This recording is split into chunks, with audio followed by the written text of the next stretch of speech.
Good evening, everybody, and happy to have you here at the Munk Center for International Studies on the downtown campus of the University of Toronto, where we are joined by an audience which went to our website, tvo.org, got themselves tickets, and have joined us for the discussion this evening. They will have their questions answered by our guests later in the program. We want to remind you that we're on television this evening from 8 to 9 p.m. Eastern Time, but we urge you to stick around because at 9 Eastern Time, we move from television to online. We move to our website, tvo.org, at which time we will take your questions and your comments for our guests. So if you want, go to the website now. We're live streaming this program as well on the website. Visit tvo.org, get your questions and comments into us, and we'll put them to the guests in a post-show web chat, once again at 9 Eastern Time.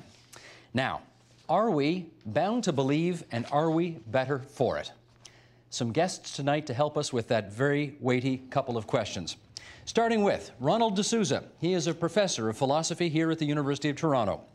Jordan Peterson, psychology professor, University of Toronto. Nika Lally from Brooklyn, New York, author of Nothing, Something to Believe in. Now that's a title. Nada Tsonich, a spiritual counselor here in Toronto. TVO viewers will well remember Robert Buckman, former president, Canadian Humanist Association, and all the way in from Fredericton, New Brunswick, Michael Higgins, the president of St. Thomas University. Glad to have everybody with us who have come from points near and far. Great to have you along for tonight's discussion. Let's start out this way. The European Union recently funded a 3-year-long project called Explaining Religion, which apparently will involve scholars from 14 universities in multiple disciplines, and they're going to explore questions such as what happens in our brains when we try to think of an omniscient, omnipotent being? Does believing in such a deity give us a leg up in being able to reproduce? And does believing in God make us more trustworthy? All of these kinds of questions. And Ronald D'Souza, I'm going to go to you first. How do you feel about money being spent on trying to understand what God does for us? Well, let me start by pointing out that I know from Mark 16:16 that I am in fact damned to all eternity. Luckily, I have no soul, so when I'm dead, he won't be able to catch me. Now, this allows me to approach these matters with a little bit more, in a more relaxed frame of mind than if I really thought that bad things could happen to me after I die. I don't see anything wrong about spending money trying to find out why people have deeply irrational beliefs. And indeed, I wish that people would spend a little less money on giving people tax exemptions for believing things which, if there was only 1 or 2 people who believed it, you would lock them up as psychotic. Get off the fence and tell us what you really think about this, okay? Come on. Okay, President Higgins, come on in here. Do you think that the value of religion is enhanced if we can demonstrate that people with cancer who are religious experience higher remission rates? Well, I'm not one much inclined to these kind of sociological analyses in terms of trying to demonstrate the perduring value of religious faith, because it seems to me that different kinds of criteria need to be utilized in order to make appropriate decisions. And so determining whether, these kinds of questions come up regularly, Stephen, in all kinds of surveys. If you're a person of faith, you live longer. If you're a person of faith, you enjoy a measure of sexual prowess you don't have if you're an atheist. If, sorry, Ronald. If you're... That's one of if you're a person of deep devotion, somehow or other aspects of your life will be automatically enhanced, and we have indicators to determine that. It seems to me that the fundamental question you ask about the faith has to address itself to what it means in terms of our being quintessentially human. Like, is it a component of our existential self-definition? Now, clearly for Ronald it is not. For me it is. And, you know, determinants along the lines of, well, does it help provide you with access to ready cures that wouldn't be provided by the Canadian healthcare system or something like that, seems to me in the end to trivialize religion. So this is a long way around answering the question, but gives some measure of my discomfort. Okay, we'll come back to this. And you are sitting beside a man who spent decades dealing with cancer patients, and I feel some obligation to go there. But before I do, did you want to comment on whether atheists have better sex or worse sex, which he raised a second ago? Define better. More frequent, but he does, in terms of disease, it does make you live longer. I must tell you that. Yeah, right. I'll take your word for it. Okay. Well, you no doubt have seen this now. How do you respond to the stories where we hear cancer patients whose remission rates often depend more on the power of the belief in what the drug can do for them versus what it may actually be doing for them? I looked into that in a very major way, and I actually did some very serious research in following up stories. There's no evidence, that particularly in cancers, that actually your attitude actually changes the disease. You can certainly get much, much more out of your life, out of the years, but you can't add years, and there are major studies that have shown that. But I would say that belief is a human thing. It's part of the human way of coping with the world. And I would actually suggest that humans arose to be the dominant species on this planet partly because we have this ability to make sense of the unsensible, the absurd, frightening and arbitrary. And the fact that we're able to say, the god of lightning came down to visit the god of the tree, and they're having children together called god of flames, fine. That actually makes us much less scared, and not being so scared is what's made us a very successful species. Jordan Peterson, I'm going to bring you in at this point. What do you make of the studies which show that people who are religious are less selfish, and they are willing to sort of share more equitably? Well, I think that's a possibility. It isn't exactly clear to me what those studies actually study, because they prime people for religious belief, but also for general moral virtue. But I'm inclined to agree with you that the acid test for the utility of religion isn't going to be scientific analysis of the difference in behavior between religious and non-religious people. I don't think it's the right form of proof. I don't think it's the right method of investigation. I think it's really, in many ways, besides the point. So what is the point? Well, I can give you 2 points.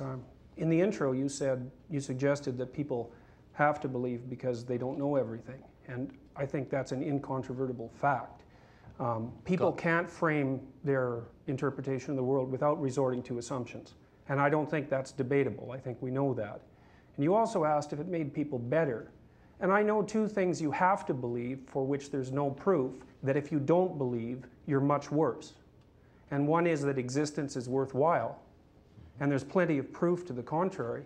And the other is that human beings are worthwhile. And there's plenty of proof to the contrary for that, too. But if you don't accept those 2 axioms on faith, then you become corrupt and cynical. Nada Sonic, you are a spiritual counselor here in Toronto and a Christian. Are people of faith better off? They can be. Again, that's far too broad a question. It's like saying, are married people better off than non-married people? Some are far more miserable, some are much happier than they would be single. And it's all in the how. And in your experience, though, dealing with people, do the people who have that capability of faith, are they having a better time here? People who have come to terms with their own existence, people who are able to accept what they don't understand in life, and people who are open beyond what they can know and control are definitely better off. And if faith is an alternative to having to control and have power over things, and willing to trust that there's a goodness beyond what you even have experienced, or certainly beyond what you can make happen, is definitely an advantage. Nika, just to let you know, we do allow our American friends to speak on this program, and now is your chance. You're the author of a book describing how you came to terms with the fact that when you grew up in a family which did not believe in God. And I wonder if you just would share some of your background right now to take us back to that time, to your initial reaction to that reality of your life. Well, you know, it was a funny kind of an evening. I decided to ask my parents what we were. How old were you at the time? Well, my best friend was having her first communion. So, Catholics amongst us? Wait, how old is that? 7? Okay. 7? That's what I thought, about 7. And Michelle was getting her first communion, so she was getting all the accoutrements. She was getting the dress and the veil and the gloves and the party, and I wanted that too. So I decided to ask my parents to find out if maybe we were Catholic, since my father's Italian, so I could get all the goods. Unfortunately, the evening did not go the way I planned. They did not whip out the rosary and plan the party. They told me that we were nothing. Now, it was a very strange thing to be told as a 7-year-old, because it makes you feel that it's a void, and then you become insecure and frightened. And my parents did the best they could, and it was the 70s when it was just sort of cool to be nothing, and they were talking about things other than religion. My parents weren't really interested in religion, which I think is why they brushed it aside. It took me a long time to come to grips with the fact that being nothing doesn't mean that you're a vessel waiting to be filled with religious conviction. It can actually be a place of peace and rest. How long did it take you to get there? Oh, well, quite a long time, about 30 years. But, I mean, it wasn't a constant struggle. There were many years when I just avoided the subject of religion entirely. I mean entirely. Like somebody would say something about God and I would start talking about the Yankees. And you live in Brooklyn. Shouldn't you be talking about the Dodgers or something like that? I'm a new recruit to Brooklyn and an old recruit to the Yankees. Gotcha. You have 2 kids. I do. How are you raising them? I raise my children to be aware of the world around them, to question, and to try to have tolerance. I do not raise my children to be atheists. They can be whatever they want to be, and I try to answer all their questions fairly and openly. If I don't know the answers, there's a telephone, and I call somebody who might be better to answer, for instance, questions about religions that I don't always know the answers to. But there's no official religion in the home, I take it. No. No, we're nothing. But we like it that way. Ron, the language of faith comes up in business, and I want to just share with you, for those who haven't read the Newsweek cover story this week, it says how lack of faith pounded the markets. So we do see faith coming up in other arenas. How do you as a philosopher distinguish between religious faith and mere confidence in the future? Well, that's a very important question, and I think it's also important to distinguish belief in general from faith.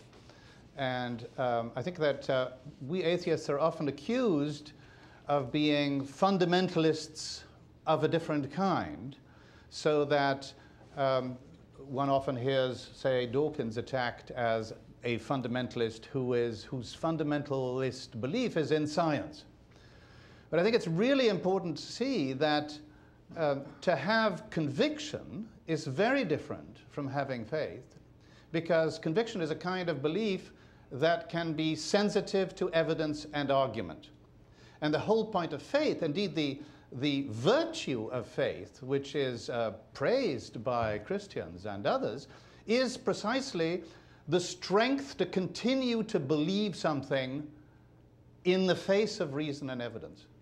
And so I think that that's a really, really important distinction to make. I should get Michael Higgins to comment on that. I get all the easy questions. Yes, to some degree I think Ronald is right. But I think it's narrow, actually, to equate reason only with ratiocination. I mean, I think, you know, there are other ways in which one knows. And faith is often a mode or a manner of knowing which is not circumscribed, defined by, or reduced to the kind of speculative and ratiocinative function of our mind. I think of Pascal's comment about the heart has its reasons which reason does not know.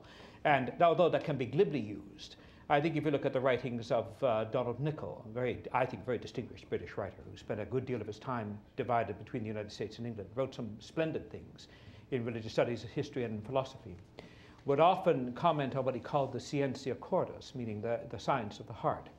And he didn't mean by this that somehow faith or religious conviction was going to be equivalent to some kind of pious notion or credulity, but that actually it was going to be a fairly sophisticated way of accessing knowledge or being present to the transcendent. So I think it's right to say there are very clear distinctions between faith, conviction, belief. These are not the same terms, but I think it's dangerous to Could I just say that I really agree with but, you know, I study emotions, and I think that ultimately everything begins with emotional responses. But I would want to say that that's where the first word is. It's not where the last word is. That's where we enter the field, but then reason is needed to sort out the various and possibly conflicting emotions. Staying with emotion, what I'm hearing very clearly from both you, Ronald, and from Michael, is that religion is undoubtedly comfortable, a comfort and a support. Terrific. If it were that, or an inspiration, if you were to write, you know, the Requiem Mass or paint the Sistine Chapel, terrific. That's not the problem. The problem is, unfortunately, humans take it literally.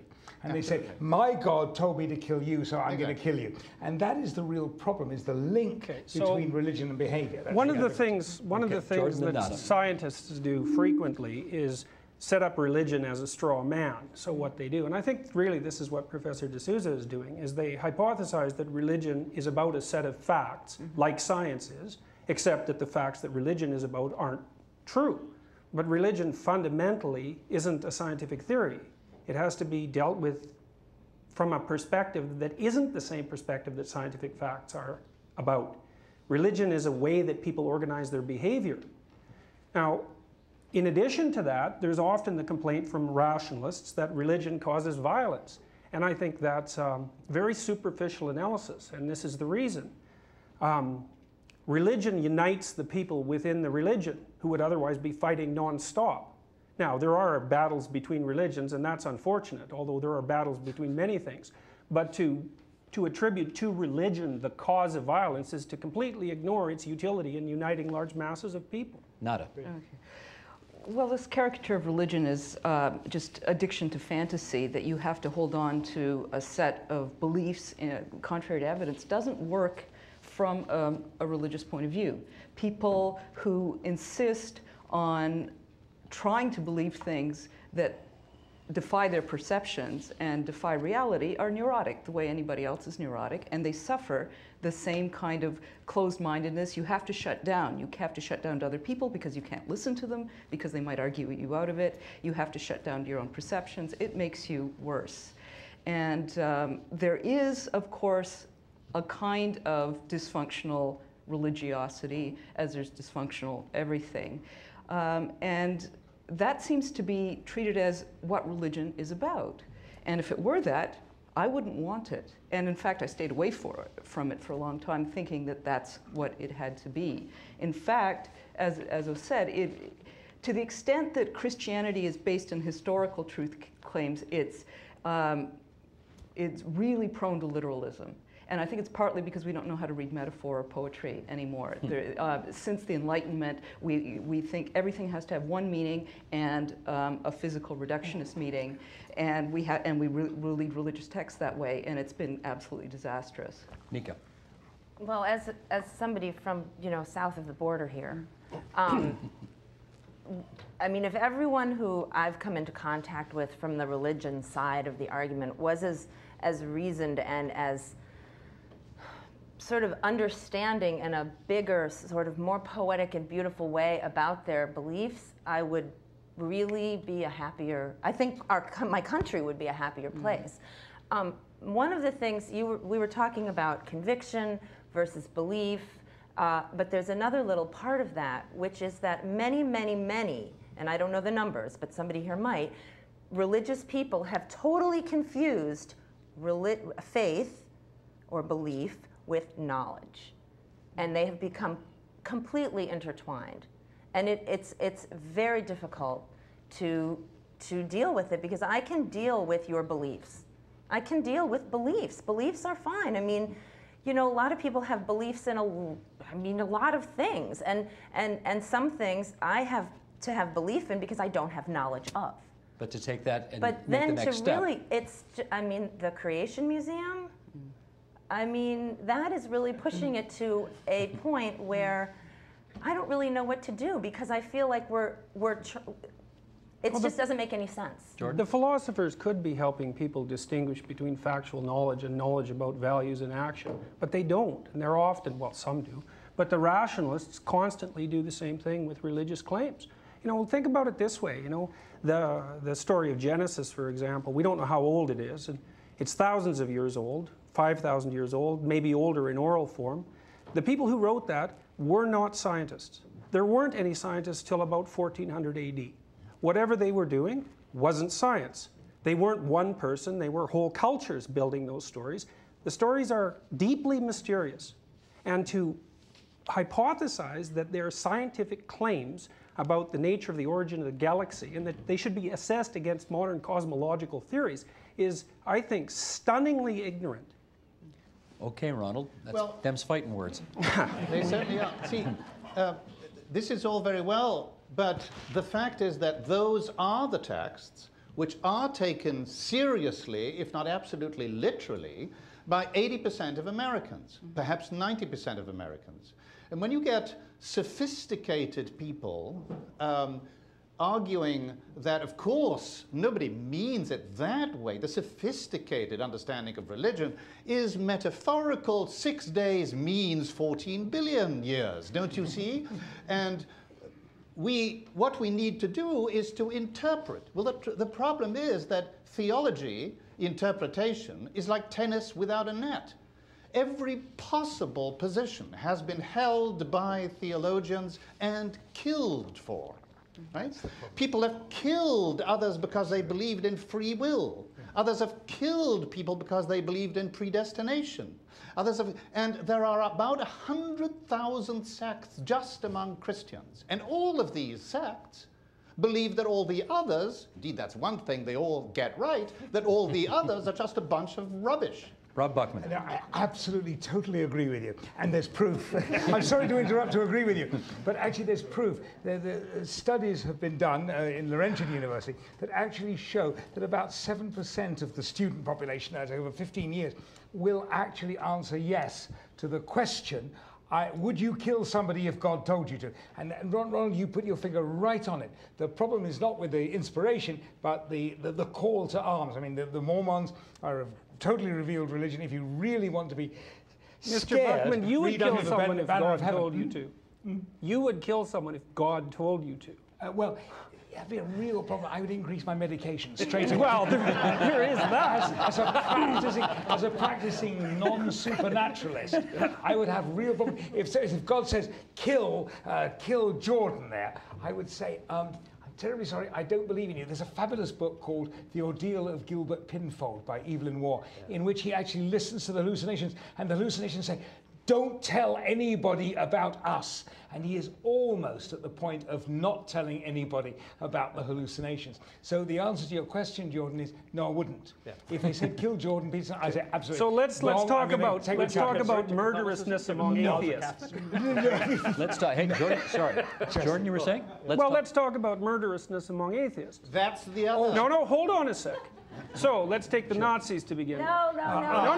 Let's take the Nazis to begin with, who were deeply anti-religious. The other low trick. And let's take the communists, who were consummate rationalists and who killed 60 million people in Russia between 1990 and 1959. That's the whole point. It was just another religion.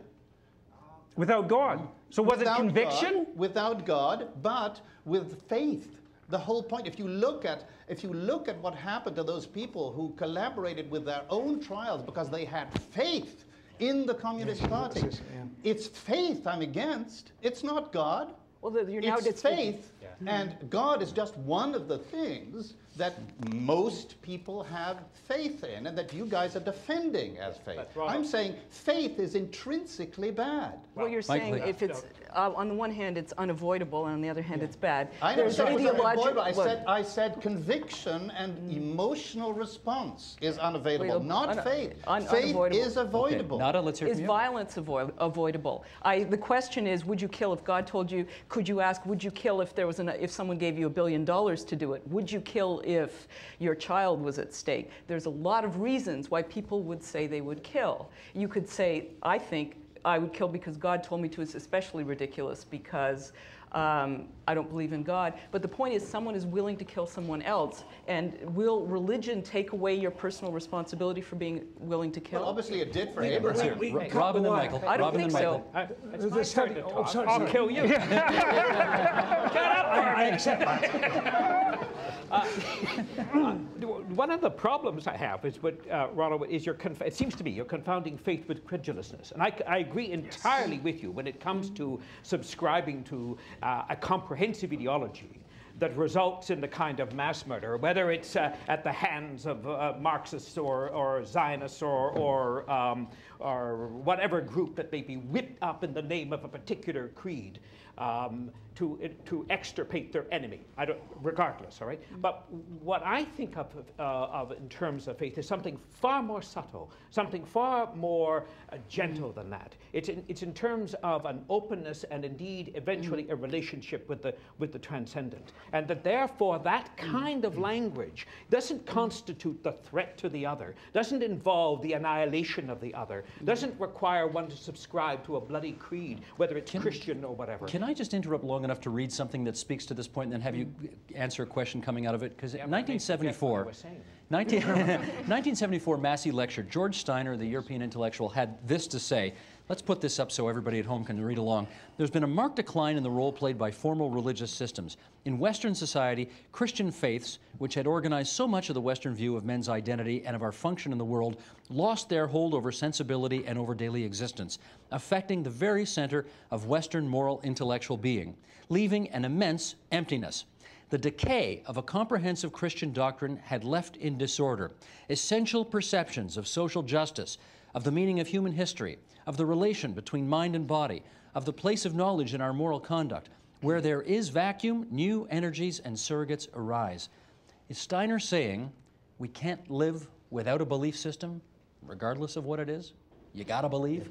I think Steiner says exactly that. In fact, if you read the lectures, he begins to look very carefully at the fact that Levi-Straussism, Marxism, Freudianism all become forms of surrogate or substitute theology. So you have a vacuum, and then you have to have something that enters into that vacuum to provide a structure or context for a center belief. Now, that's responding to, it seems to me, an essentially human need. We can't dismiss it. We can't do violence to it. We can try to better understand it, certainly, and try to contain its excesses. But the part of the problem is, and the quotation mentioned earlier, because we keep using the American example as if somehow it's normative.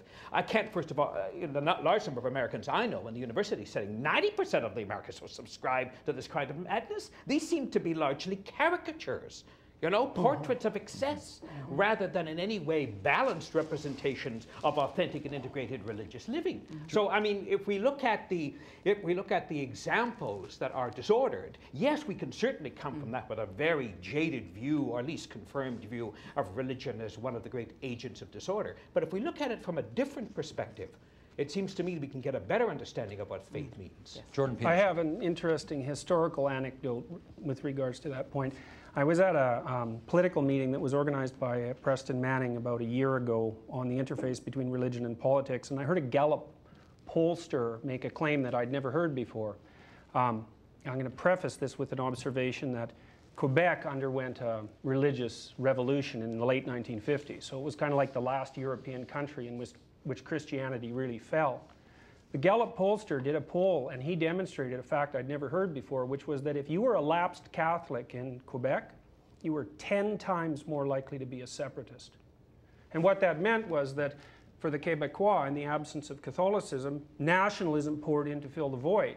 And nationalism tends to be based on race and ethnicity, and it tends towards terrible excesses. And the consequence of the collapse of Catholicism and the rise of nationalism was the fact our country was just about fragmented, right, twice. And that would have been a catastrophe.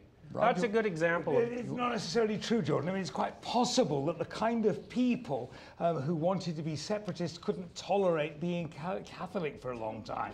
They just don't want to be, they're just nonconformists. You're not necessarily right. But the really important thing, that I think we all agree, there are serious downsides occasionally to religion. It doesn't matter whether they're intrinsic or extrinsic. What does matter is that we can cut the wire between belief and behavior. We can actually stop ourselves killing in God's name by understanding, which is where the European huge expenditure of money might actually yield something. Once we do understand that basically beliefs are generated around, somewhere around the temporal lobe area, somewhere in a system around, and unfortunately they are very close to and feed into the limbic system and the amygdala. Once we realize that this is, as it were, a design flaw of the human brain, we can actually compensate for it, and we can be inspired, we can be transcendent, which is absolutely Let me get Nika for a second. Let me bring Nika in for a second, because you told us at the beginning of the program, and got a good laugh out of it, actually. I'm nothing, you said. Would you counsel or advise nothingness as a good way to live? Nothingism, I think you mean. Nothingism, okay. Nothingism as a good way to live? Well, you know, I tend to try to stay away from isms in general. I find a lot of the conversation revolves around these isms. I was an art history major in college, and I couldn't stand those isms either, because as soon as you have an ism, you have a million exceptions to the rule. And so really, these labels that we stick on people, just so that we don't actually have to get to know them, are really starting to bother me. The reason that I call myself nothing is not because I have no conviction. Maybe I even have faith. I may even have belief, but I don't want to be part of this whole kind of thing. If you have faith or belief, what do you have it in? Lots of things that I don't understand. For instance, I don't have all the answers. Why are we here? I don't know. Why is the sky blue? Well, that one I might have figured out.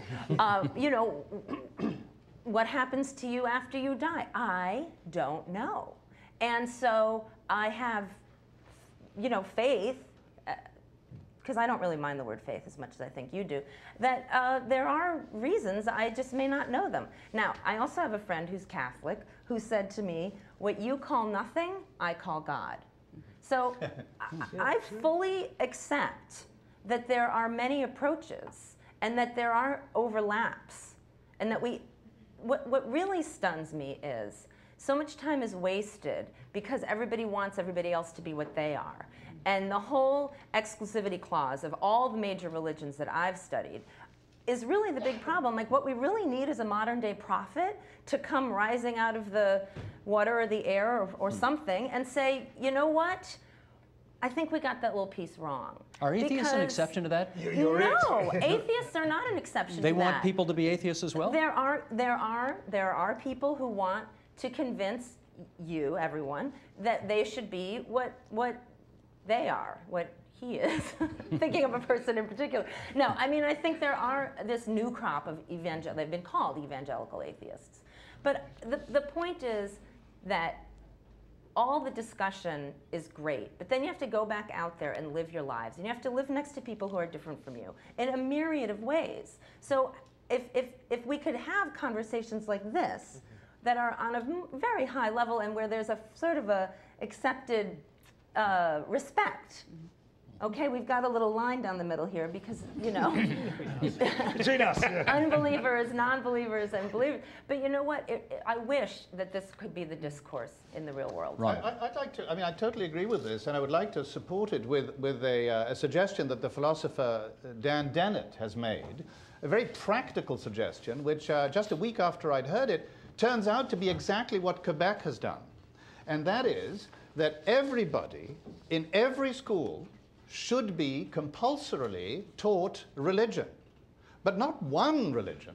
They should be taught the facts about all the major religions of the world. Yes, and then your nothing son, your nothing son and daughter would then be free to say, hey, I think that this Hindu stuff is really great. And your daughter could say, myself. oh yeah, well, but look, I think I prefer the Buddhist. What do you think? And in this way, nothing would actually be everything. Right. But it would avoid the exclusiveness and the faith problem. Right. But the problem with that, though, is who's teaching those courses, because you know, we have a lot of problems in America with the separation of church and state and infringement.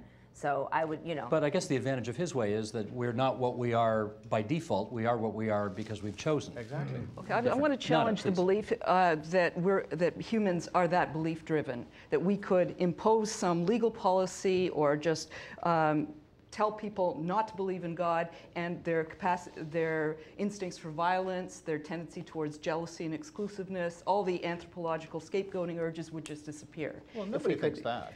I mean, well, if I'm, I'm one of the representative atheists here. I don't know any atheist who thinks that. Yeah.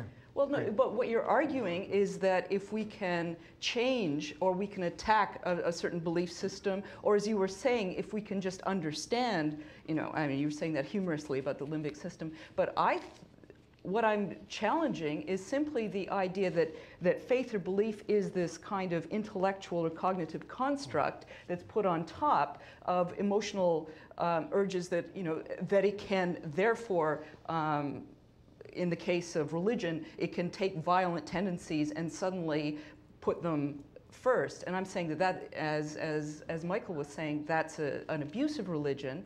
And one of the tasks of any human being, religious or atheist or agnostic, is to find some sort of orderly hierarchy within themselves among their emotions, my tendency for love, my need to belong, my desire for control and knowledge. But what about the desire that you have to be more right than everybody else? Or that one might have, not you personally, but I mean, that's my profoundly anti-religious. No, I'm saying my spiritual. That's an anti-religious impulse? Yes. Yeah, Milton, for example, who was one of Christianity's greatest commentators, identified the tendency to presume omniscience without cause with Satan. And that's as close to a theological fact as you might obtain. It's entirely what Paradise Lost is about. And so is the quotation from the gospel with which I started. If you don't believe, and that means believe what my sect believes, you are damned to hell That forever. isn't what that means. Oh. It means what I. It means what I said at the beginning. You could interpret it. Tennis it's not without an a net. It's Go not ahead. an interpretation. Shoot it around. It's an understanding. What it means something more sophisticated. It means that if you don't believe in the two things that I described at the beginning, which is the essential goodness of being and the worthwhileness of humanity, that your life will take such a vicious turn that the place that you end up in will be fundamentally indistinguishable from hell. And that's happened in our culture That's a over very and clever over. interpretation. It's not clever. Historically, it has nothing to do with the reality of people's beliefs. The two beliefs that you describe, they're essential beliefs of the Enlightenment, of the No, they're not. atheist They're Enlightenment. derived directly from the Sermon on the Mount. And in fact, Dawkins himself. Lots of people could have this thought is the same funny. thing, you know. And so it was very clever of Plato and Aristotle to be able to divine them ahead of time without having read the Sermon on the Mount. Could I say something? And of Confucius to do the same. I'm jealous of both of your students. This is good stuff. Your classes must be good. I want to revisit something we started a while ago and come back to it. Michael Higgins with you. I'm guessing that you are a religious person today because once upon a time your parents took you to church or something like that, and that's how you... Am I right or am I wrong here? And that's how you got into it? Well, it's not like developing a taste for pablum. But you didn't... No, but you're right. You're born into a context, right? Right. And you're born into a tradition. In the same way that our friend from Brooklyn was born into a different context, the context of nothingness, as she likes to call it. Yeah, but let me just explain it a little more, Steve, because yes, I was born in Toronto, born into a Catholic family of varying levels of belief and conviction and practice in the 1950s. So it was a relatively cohesive Catholic world, and everything was fairly clearly defined, something that would change utterly from 1962 to 65 with the Second Vatican Council. Now, do I remain a Catholic because that's how I came into the world and that's the family and the values that shaped me? By no means. Every person of faith, whether Catholic, I would presume this is true of any person of faith, begins a serious process of mature appropriation of that faith. You make decisions about why you continue to believe, but what context the layers of faith. So I find it very difficult myself, to conceive of, and this is why I would have strong objections to the Quebec system, because it seems to me what you're doing there is you're offering nothing. Faith and growth in important things don't happen in vacuo. You set up a tradition of meaning, value, symbol, discourse, and everything, and then you move out of that. You may repudiate it. You enter into dialogue with it. You critique it. You find alternatives. But to just present people with a tabula rasa doesn't seem to me, in the end, to be genuinely fair. So I don't know where you're over here now. So you're like the Holy Spirit. You move around. You're moving all over the place. But so let me wrap it up then, and say. Somebody Steve Bacon told you to do so. But in the end, being a Catholic, for me, isn't simply being born a Catholic. In the end, it's an adult decision. We got lots of people who want to get in out here. Yes, ma'am, you wanted to say. Yes, I did. I was brought up as a Christian Scientist. Now I'm a Unitarian.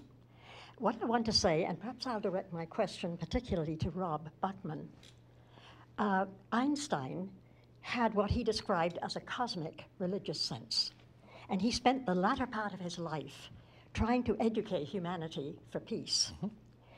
My belief, whether it's a faith in God or otherwise, it's what we do with our faith that makes the difference.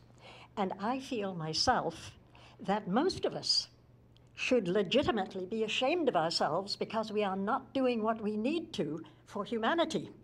Let me get Rob Buckman on that. Go ahead. I agree with you. It's a very, very important point that it's what we do with our faith that matters. You can't judge the faith by what is done or is not done. That is, of course, why I'm a humanist.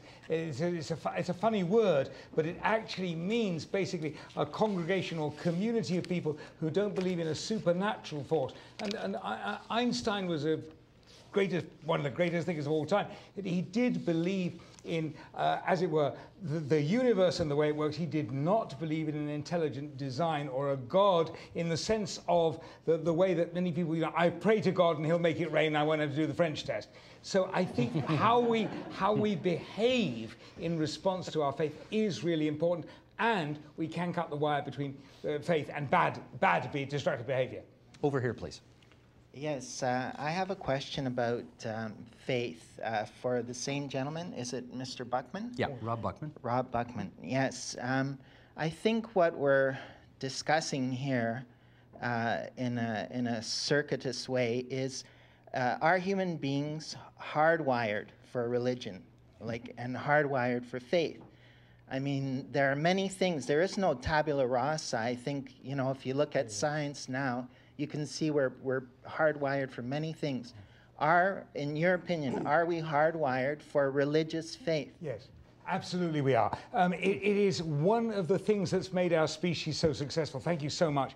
Hardwired for faith is a way that this brain can cope with a completely arbitrary universe. And because this brain can do that, our species became less anxious and less panicked by lightning and floods and so on. And we actually did well because we panicked less. And religion, belief, in that sense, was a major feature of the human brain in its early evolution. Could I add something? Hang on, Jordan wants a word on this first. Yeah, well, think about it this way. If you're a good Darwinian, if Darwinian processes selected religion, it might have something genuine to do with adaptation. Right? I mean, this is a scientific conundrum, in my opinion. If we're hardwired for religion, unless you think Darwinian processes were by some criteria in error, we were selected through Darwinian processes to have faith. It doesn't make them true. But it depends on what you mean by true. Factual. I don't mean that. It's not a problem. The point is that believing and having faith is a way of giving an explanation to a series of arbitrary events that makes it much less scary. No, it's a way of adapting to reality, and that's what Darwin selects for. I would say that being less scared is a very good adaptation to reality. Ronald. Me and Charles Darwin would agree on that. I want to say two things about this. First of all, I think that your interpretation of the way that the Darwin explanation works is actually perverse, because it supposes that if anything is an adaptation, it's a good thing. No, it only but supposes that it's important. There's no reason to believe this. No, you're talking about trivial adaptations. What? You're talking about trivial adaptations. No, I'm not. Not something as fundamental as our hardwiring for belief. I'm talking about the fact, for spandrels. example, there's very good reason to think that most human characteristics actually are part of what's called an evolutionary stable strategy, which means that a strategy is good only if the other people don't do the same thing. One successful evolutionarily stable strategy is that most people are reasonably altruistic, but some people are psychopaths. And the psychopaths are just as much selected by Darwinian natural selection as are the nice people like you. Well, so that's the first thing. Yeah. Then it has to do with how you interpret the fact that something is an adaptation, it absolutely doesn't mean it's a good thing for either individuals or societies. The other thing is that I'd like to pick up on this thing about this idea of the design flaw and put it slightly differently. I think that religion is the price we pay for science. And that I mean it in the following sense. The human characteristics that you've described is the capacity to think up explanations for what is perceptible in terms of what is invisible, what lies behind it. And both science and religion do this, and if we didn't have that capacity, we would have neither. The big difference is that for religion, we tend to assume that what lies behind it is an intentional being. And what science has discovered, just in the past maybe 1,000 years or less, is that most good explanations actually have nothing to do with what anybody intends or designs. And that's where and when the two things get apart. Okay, back here, please, everybody. Yes, please. This was a question inspired by this gentleman and the Darwinian topic. In the Darwinian sense, he did suggest that if we were, or a question that if we were hardwired for religion, in Darwinian terms, can we be rewired to not have religion or not need religion? We could certainly be rewired not to be destructive. And my great analogy, and I think it really is a useful analogy, is the mirage, that we are hardwired to see hot air reflected off a temperature inversion as a mirage, and we see it as shimmering water. That's fine. We can't not see it as water. We can only see it as water. But we can rewire ourselves not to run out into the desert looking for the water. We can stay here and wait to be rescued. So we can't rewire ourselves for belief. We can rewire ourselves not to behave according to those beliefs. Way back here in the cheap seats, please. I was concerned that the discussions shifted from faith to religion. And the distinction needs to be reinforced over and over again. If you take people like Abraham, a biblical figure which most of us are familiar with, or a living hero, a man of faith, yet without religion like Mandela, you have to realize that faith is very common. Everybody has it. You start your car, you don't need an explanation about combustion, you're trusting that it works. The same thing applies for our children who we teach to dream, to go beyond what's visible, what's even common or traditional. And I'll pick two figures from Scripture who show us that it's that track of going beyond what's traditional. You pick a man like Peter, who was told to go deal with Gentiles, and he said, "Not so, Lord." Or if you pick a man like Abraham, who was told to go kill your son, and he made every effort to do it and was rewarded with a vision of something better, which is the picture of Messiah, where we are taught that God would give his son, and Abraham got a picture of that and became a far better person than anybody else on the planet. You got a question coming out of this, or anybody you want anybody to talk to? The question is, why did we shift from religion, from faith to religion? I'm not quite sure which is which. Because faith is a personal thing. Everybody has it. Everybody has it.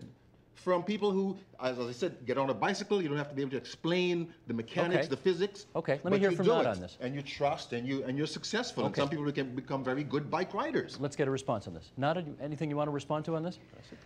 Well, in that simple sense, we all have to trust beyond our knowledge and our control. What I personally have sought for religion is not to be right, because I'm repelled by most of the exclusive truth claims of religion and so on. It's a tradition and a structure for talking about things that involve transcendence, that involve something beyond the cognitive emotional split. Simple as that. If all theists thought like you and no wider or more destructive than you, there'll be no problem at all. We could pack up and go home now. I'm really serious. You said that beautififully. Then the problem isn't religion, it's unsophisticated religion. No, it's not even that. It's destructive behavior motivated by religion. But what is your solution? You're saying, well, if we just stop believing in all religion, we'll destroy... No. I'm saying understand where religion, the idea of a primal cause of an intelligent design, comes from, and don't take that literally in terms of an instruction or a moral code that would lead you to destructive acts. That's all I'm saying. Well, then what you need is a sort of comprehensive inhibition against violence. Correct. Yeah. Which would be broader than inhibition against religion. Of fear. I think you need a recession of fear. People, I find that the more fervent the hate mail I get is, the more fearful it's just a reflection of fear. And I end up feeling, and they're telling me that I'm going to be really sorry that I'm nothing when I meet my maker, and all these threats, which actually don't mean that much to me because I don't believe in hell and I don't believe in sin and I don't believe in God. So, but it's just so fearful and hateful, and I always write back the same thing, which is that's not very Christian of you. We're over here, people. We got less than 4 minutes to go. Going to try and sneak a couple of more questions in. Yes, sir. Yes, I just want to make a question for all the panel. The older I get, the more I become an atheist. That's different than I was told when I was young, because I was told that when I got older, I'd go to synagogue or church because I was getting close to the end.